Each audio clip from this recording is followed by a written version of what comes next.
যান। এই নিয়ে চলো। আরে আরে স্যার, আমার বন্ধুকে কোথায় নিয়ে যাচ্ছেন? শ্বশুর বাড়ি। কিন্তু কেন? সে কৈফত কি তোমাকে দিতে হবে? গল্পটা খুব ইন্টারেস্টিং না? তোর গল্প শুনে আমার কোনো কাজ নেই। হাসি, চলো। এ দাঁড়া, এত তাড়া কিসে?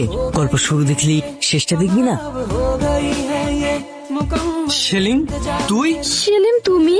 ইয়েস, আমি। আর এই গল্পটা আমারই ছিল। এবার বুঝতে পেরেছিস হাসি কেন তুলে এনেছি? তুই বন্ধু হয়ে যেটা করেছিস, একটা শত্রু হলো সেটা করতো না। আলিফ, তাহলে তুমি? হ্যাঁ আলিফ, তোর দেওয়া মিথ্যা অপবাদে আমার জীবনটা ধ্বংস হয়ে গেছে। আমার জীবন থেকে হারিয়ে গেছে আমার প্রেমিকা, হারিয়ে গেছে আমার মা। ভাই, তুই আমাকে ক্ষমা করে দে। আমি এখন সব বুঝতে পারছি। আলিফ, তুমি আমাকে ভুল বুঝিয়ে সেলিমের কাছ থেকে আলাদা করেছো, তারপর আমার সরলতার সুযোগ নিয়ে আমাকে বিয়ে করতে চাইছো, তাই তো? হ্যাঁ ঠিক তাই।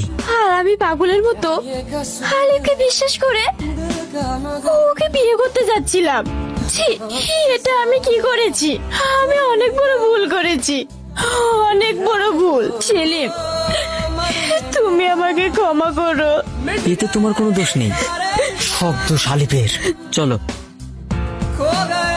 দাঁড়া, আমি কত বড় হারামি সেটা তো তোরা জেনে গেছিস। তাহলে আর কি, আমি যখন হাসিকে পেলাম না, তুই কি ভেবেছিস তোকে পেতে দেব? সেলিম,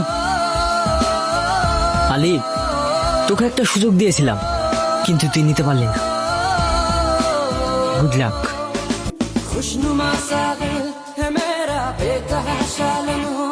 চলো।